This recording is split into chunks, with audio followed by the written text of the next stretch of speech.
Maximum 40 mileage കിട്ടുന്ന ആ ഒരു വണ്ടിക്ക് ഇന്ത്യയിൽ നല്ലൊരു മാർക്കറ്റ് ഉണ്ടെന്ന് കണ്ടപ്പോഴത്തേക്ക് ബജാജ് അതിനെ കോമ്പീറ്റ് ചെയ്യാനായിട്ട് കുറച്ചും കൂടെ അഡ്വാൻസ്ഡ് ആയിട്ടുള്ള, കാരണം ഡോമിനാർ എന്ന് പറഞ്ഞൊരു വണ്ടി കൊണ്ടുവന്നു. അതൊരു ക്രൂയിസറും അല്ല, എന്നാൽ അതൊരു സ്പോർട്സ് ബൈക്കും അല്ലാത്തതിൻ്റെ രണ്ടിൻ്റെ ഇടയിലുള്ളൊരു സെഗ്മെന്റ് പോലെയാണ് അതിനെ അവതരിപ്പിച്ചവർ.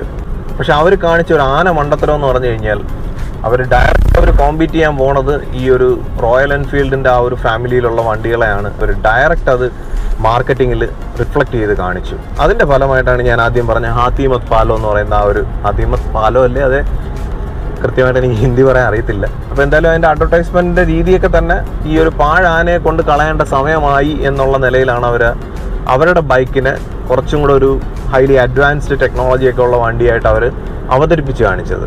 പക്ഷേ അൺഫോർച്ചുനേറ്റ്ലി ഡോമിനാർ ഹിറ്റായോ, ഡോമിനാർ മാർക്കറ്റിൽ സക്സസ്ഫുൾ ആയോ ഇല്ലയോ എന്നുള്ളതല്ല, മറിച്ച് ആ ഒരു പരസ്യം, ആ ഒരു അഡ്വർടൈസ്മെന്റ് എന്നെയൊക്കെ പോലുള്ളവരുടെ ആ ഒരു വികാരത്തിലാണ് ഹേർട്ട് ചെയ്തത്. ഇപ്പം എന്തായാലും ബജാജ് എത്രയൊക്കെ കളിയാക്കിയെങ്കിലും റോയൽ എൻഫീൽഡ് അവിടെ നിന്ന് കയറിയ ഒരു ഗ്രാഫ്, ഇന്ന് റോയൽ എൻഫീൽഡ് ആ സൂപ്പർ മീറ്റിയോർ 650 ഒക്കെ ഇറക്കി അവരുടേതായിട്ടുള്ള ഒരു ലോകം തന്നെ സൃഷ്ടിച്ച് മുന്നോട്ട് പോയിക്കൊണ്ടിരിക്കുന്നു.